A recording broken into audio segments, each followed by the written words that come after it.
chill out, relax. The answer is clearly no. So for those of you who are already halfway through your comment, Dan, you are such an idiot. Josh Allen is not going anywhere. God, I hate this channel. you can kindly refrain from doing that. Now that's out of the way, welcome to another edition of the Don Mafia Report.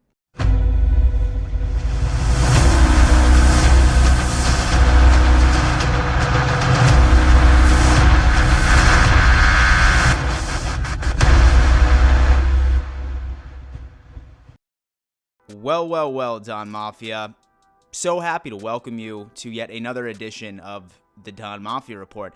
You know, you read the title, and you can probably assume that this video is going to cover Jake Fromm. And you might be asking yourself, why did I choose that specific picture? I mean, pretty obvious. But really, on a side note, I feel bad for Fromm because there's nothing worse than having a hot mom. Like, this kid must have been torched throughout high school until present day. Thank God he's a professional football player, right? But yeah, guys, so we all understand that the Buffalo Bills ended up drafting Jake Fromm in the 2020 draft. Surprising many news outlets, including myself. I did not see us going with that pick, but nevertheless, he fell to us, and now there's a bit of a quarterback controversy. Not necessarily between him and Josh Allen, but between him and Matt Barkley. So I thought that it would be, super interesting to bring on Mario from #Sports and sort of get a better understanding of what the Bills' long-term plan is for Jake Fromm. Whether or not that he's insurance in case Josh Allen doesn't end up panning out, or if he's just going to be a potential better backup than Matt Barkley is already. Before I bring Mario onto the show, I do want to give a giant shout out to some of my most recent Patreon members, and that is Jedediah Taylor and Charles Summers. Guys, thank you so much for donating to the channel. You have no idea how much that helps me and helps you guys continuously get Don Mafia content on the regular. Say that you want to become a patron to the Don Mafia channel, then the link is going to be in the description. For those of you who go with the $20 tier, that gives you an opportunity to come on my show and actually, sort of be a sportscaster for a day. Who doesn't want that? Regardless, say that you want to support the channel, you can. The link's in the bio. If not, the best way to support me is simply just to smash that like button right now. All right, guys, without further ado, let's dive into this. Don Mafia, as promised, yet again, I am bringing on my good friend Mario. Yo, Don Mafia. from #Sports to sort of dissect this very clickbaity title I gave you guys, which I've already said the answer is clearly no, but it still leaves up the question, right? Like, what is to come of Jake Fromm, right? So, Mario, first off, I'm sure my audience knows you very well, but in case we're getting first-time viewers here, why don't you introduce yourself? Well, yeah, I'm Mario. I run a channel that covers the Bills and the NFL as well called #Sports with my partner, Paul. We do a bunch of different things, a bunch of different platforms for you guys. We're on iTunes and Spotify as well, and we break down game film. We give you guys detailed salary cap breakdowns, and we talk about the Bills on our signature episodes every week. Go over there if you want. I think probably Dan will probably put it in the description somewhere, but go over there and sub if you love Bills content. If you like Dan, we are the PG-13 version of Dan. Just to let you guys, give you guys a preview of that. That's pretty much what we are. Yeah, for sure. And like, they know so much more than me. So say that you like actually want to go to somebody that knows what they're talking about, go to #Sports rather than just your boy who just, loves talking shit and loves talking about his favorite team. You know what I mean? All right. Anyway. All right. So Mario, right? So come draft night, right? We had a insane surprise. Like nobody saw this coming, right? No. The Buffalo Bills ended up drafting Jake Fromm. So, see, I know what was going through my mind, but what the hell was going through Brandon Beane's mind when we already have a young quarterback at the helm, we have Matt Barkley, and then we draft Jake Fromm? In your opinion, what was going through Beane's mind? Well, do you know when, a receiver goes over the middle and then they happen to alligator arm some of those passes and stuff like that? They call it a business decision. Yeah. This was strictly a business decision for Brandon Beane. You look at Matt Barkley. Matt Barkley's on the last year of his deal. If you look around the league right now at the average salary for a backup quarterback in the NFL, I mean, Paul even brought it up to me last night when we were doing our live stream. Chase Daniel's making $9 million a year. I mean, Matt Barkley's making $2 million. So the price for a backup quarterback in the NFL is very, very high. And I know a lot of people, we may talk about it today, brought up Andy Dalton, get Andy Dalton as a backup.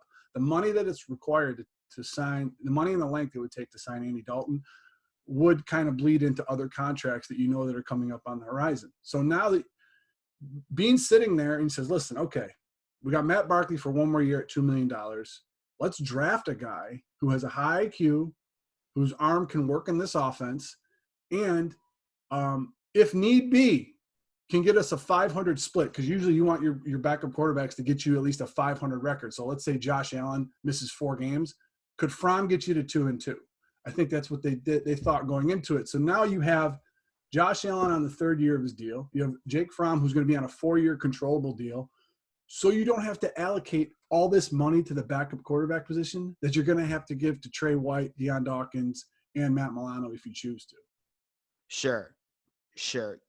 And so that's super interesting too, because I mean, not many people think about the salary cap when it comes to sort of backup quarterbacks, right? You would assume that these guys are only making league minimums. And like you just mentioned, there's backup quarterbacks that are making, millions on millions. Oh, so God. Yeah. I know, it's crazy. So, I mean, it does make sense from a business perspective here. So the second that it happened, I mean, you probably predict this before it even happened. The second the Buffalo Bills select Jake Fromm, Bills Twitter started blowing up. Oh, right? yeah. Blowing up. Half being oh yeah, finally a real QB. He's going to be QB1. He's going to kill it. And then we have the other half being why the hell would we draft him? We already have a quarterback. They're almost thinking, right, that we drafted Jake Fromm to replace Josh Allen. And I mean, I personally don't think that that's the case at all. I don't even think that he threatens Josh Allen's job. But I sort of want to hear your thought process on this. Do you think that they maybe, just maybe, besides the fact that Matt Barkley, he might be too expensive next year, did they pick up Jake Fromm as insurance if Josh Allen doesn't work out? I like the first part of your comment, but Mm-hmm. the second part I'd have to disagree with. I think that you don't expect to drive your car and get in an accident, but you buy insurance anyway. That's what the Buffalo Bills did. I do agree on the insurance part of it. However, if Allen starts to falter, it could be he could come in. The most popular guy in town is always the backup quarterback. Everyone knows this. But honestly, if you were to ask me, this is the thing that I think was driving Bills fans insane, is that if you put Josh Allen's college career coming into the NFL against Jake Fromm's college career, and you just look purely at the numbers, that's what I think a lot of people are doing. You're talking about this kid that started 40 games in the SEC. Every year, his attempts went up each year from 2017 to 2019, and his interceptions went down. So here's a kid that, although his completion percentage wasn't that high, going up, he still was able to take care of the football. He's a very cerebral quarterback. He does come in prepared every day. He played against elite level competition for 3 years in the SEC. That's what a lot of the fans, I think, are gravitating toward when you look at Jake Fromm. But I purely, as soon as they did it, I rushed, and I don't know if many of you follow this, but if you go to overthecap.com, it's a great resource for you. And I'm sure Dan has mentioned it a bunch of times on his channel.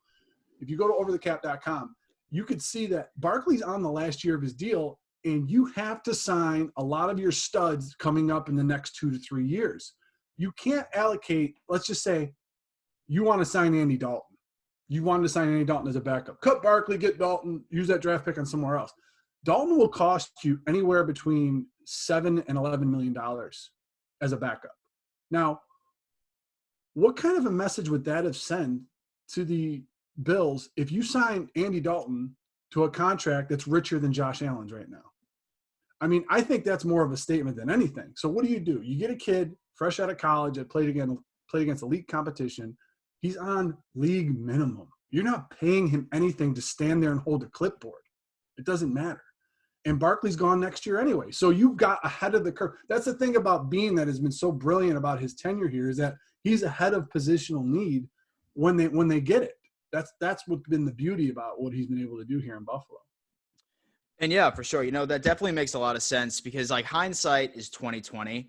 But like, I mean, like soon as when it happened, I'm not going to lie to you. I really didn't start thinking about some of like the business perspective that went behind that deal. Right. So, I mean, like I was like throwing a bunch of conspiracy theories like, oh, like we picked him up because we didn't want Bill Belichick to get him. Or like, I mean, like we picked him up because we're going to cut. I'm not ruling that out. That's a great idea. Yeah. Like, I mean, like that was probably not a bad idea on our part, honestly. If that was the case, then I'm completely fine with it. So yeah, like, I mean, it's definitely interesting. So now it comes to the fact, right? Like we're seeing so many signings from the Bills in the offseason, Yes. like we should, right? But at the end of the day, we still need to cut that roster down to 53. Absolutely. Last year, we just went with a 2-quarterback room on the 53-man roster. So are you seeing Jake Fromm like a practice squad guy this year, or do you think the Bills are going to have 3 quarterbacks on the 53-man roster? Well, you know what? They negotiated a new CBA for 2020, and it got signed. And one of the clauses in the old CBA, and I'm not sure if they changed it. I don't think it was a very big talking point. But the old 53-man roster, what you could do is you can actually carry 3 quarterbacks, so essentially have a 54-man roster. Now, I'm about 85 to 90% sure that was the case in the old CBA, is that you can have 3 quarterbacks on your active roster. You have an emergency third quarterback. I'm not sure they changed that when they went to the new CBA. I think that's still implemented. So I believe that if you cut Jake Fromm, he's not going to clear waive, or if you waive, you got to waive him. He will not clear waivers. Somebody will pick him up and he'll go on another roster. So you can't do that. If it's anywhere where they think they need another roster spot, because you got to remember rosters are 55 and you have the 12. You have the 12 practice squad. If it's anywhere where Barkley and Fromm are anywhere near each other, you're going to see Barkley get let go. And the thing that Paul and I talked about on our channel before was when the Bills went from 2018 to 2019. Okay, some of the players that were good enough for a 6-10 team may not make the roster for a team that eventually went 10-6. So if we looked at it, Shady McCoy was cut. A couple guys were traded. Zay Jones was traded throughout the year. And all of those things started to manifest. So going in from 2019 to 2020, there may be some Bills favorites that you like that, Robert Foster comes to mind. He may not make this roster now. I mean, because we saw the troubles that he had transitioning from 2018 to 2019. So there may be some guys that don't make the final 55 that you were like, wait, why didn't they get them? Bean and McDermott have done such a good job with their front office in acquiring talent like a Jake Fromm, like Zach Moss, like all these other guys, even the UDFAs. You talk about who's the maniac who had that video leak that was kind of unflattering. The Bills picked him up. Man, the offensive lineman from Washington. Anyway, he was a first-round talent, but because of injuries fell down, and he was a UDFA picked up by Bean. So I think you're going to see a lot of teams that are going to look at the Buffalo Bills roster after they make cuts and say, wait a minute, how about that guy? Wait a minute, how about that guy? And it's something that we haven't had to deal with a lot of times in Buffalo. Yeah, I know, dude. Like, for real, man, I am so pumped about, like, our draft. Like, really looking at it, like, I don't remember the last time that I was, like, this excited and, like, this impressed by the front office on how they picked strategically throughout those rounds. Oh, yeah. Like, I really think that, like, our team is as close to complete as possible, right? So before I let you go, people know that you and I did a video about a month ago where we went through all of the 2020 opponents. Yep. And we gave our, way too soon record prediction. Now, before I let you go, the Don Mafia needs to hear, has your prediction of 9-7 changed after the draft? I am – unfortunately, because my name ends in a vowel, I'm a very stubborn Sicilian. Yeah. So therefore, it's went down 8-8. It's went down. So no, actually, Paul and I talked about it on the stream. We actually have a bet. Paul is more of the mindset of you and the Mafia. He has the Buffalo Bills winning 11 or more games. I have the Buffalo Bills still at 9-7, but the caveat is still winning the division at 9-7. You look at what Miami did in the draft. You look at what the the Patriots, to me, I don't know, they may finish last in the division, but I never rule out the hoodie. I hope that. so. The Jets were able to acquire some solid talent through the draft as well. But I have the Buffalo Bills winning going 9-7, winning the division. So we have a bet that's going to be you're going to go to #sports to check it out. Where if they win 11 or more games, Paul wins. If they win 9 or less, I win. And if they win 10 games, it's a push. But I am willing to be wrong. I'm willing to be wrong. Is the Buffalo Bills team better today than they were before the draft? Absolutely. You know why? Because Bean was able to acquire talent in free agency, and then teams didn't know where they were going. And then you saw AJ fall. You saw Zach Moss fall. You saw, you got Gabriel Davis. You stole Isaiah Hodgins. Jackson's going to be, even for a 7th rounder, he has so much potential to play the slot corner role. I mean, you got a guy that has a rocket in his foot, and I'll defer to you, Dan, because you were a former kicker. Bass doing a 1-footed 50-yarder is absolutely insane. This kid's a freak. Oh, yeah. This kid's an absolute freak. And, this is probably a topic for another video, but I wouldn't be surprised if he takes over Hoshka's job and Hoshka's bye-bye. I tweeted out right when they drafted him that Bean was literally playing with house money during the draft. And it's, you know what? House money, he's on the hook for 2 more years, and next year you can cut him with minimal salary cap. So what do? You bring him in a year earlier than that.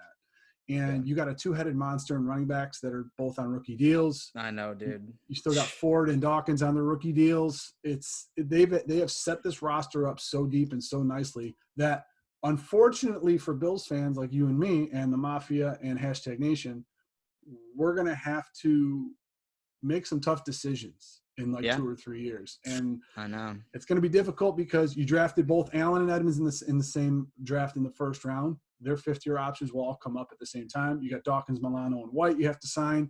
And then you're going to have, evidently Ford coming up on a contract year in a couple of years. You're going to have to replace a lot of these players that you have. So I am excited. I can't wait for the season to start, but at the same time, I look down the road like you and I always do, and I'm just terrified. You got to keep this guy. You got to keep this guy. You got to keep this guy. You know what I mean? So that's not how money works, unfortunately. So I mean, yeah, dude. I've been screaming from the rooftops that this is our Super Bowl window, and we really need to do it because, as impressed as I am with Bean's handling of our roster so far, we're gonna run into some type of very difficult decisions, like you just said. So, we just better capitalize this year, 2021. We need to just go for the whole damn thing and then have a parade in Buffalo. I'm ready for it. Oh my God. Yeah, I'll be the first one there. You know that. Dude. Come on. Yeah, but I just want to tell the Mafia too. Once again, I just want to repeat it. Go to overthecap.com. If some of these decisions that go on with the Buffalo Bills kind of turn your head a little bit, and I'll just give you guys a preview. We're going to be covering it on our channel, but I'm sure the Mafia is going to do it as well. You look at the situation right now, and I'll just leave you with this, Dan. You look at the situation right now with Trent Murphy. Everyone wants to cut Trent Murphy because you'll save a bunch, and you're not going to take a big cap hit, and you drafted AJ and all this other stuff. Next year, if you go to overthecap.com, you look at Jerry Hughes' contract, it's almost the same exact savings versus dead cap that you're going to have with Trent Murphy. I guarantee you in 2021 at this time, you and I will be having the same discussion about should they cut Hughes because they signed Mario Addison for 3 years and they got themselves covered there. You drafted AJ to take that spot. Just putting it out there. If you go to overthecap.com, you're going to see all of those numbers. And you know what? If they have a chance to save $7 million to give it to Trey White by cutting Jerry Hughes, who is one of the last guys from the old regime, I wouldn't be surprised. But that's a 2021 problem. That's not a problem right now. It is. Yo, Mario, thank you so much for coming on the show. As always, you're always welcome on the show. Just let me know. Don Mafia, as mentioned, go to the link in my bio, subscribe to his channel. Great content on a regular basis. Besides that, Don Mafia, thank you for tuning in to yet another edition of the Don Mafia Report. And above all else, let's go Buffalo.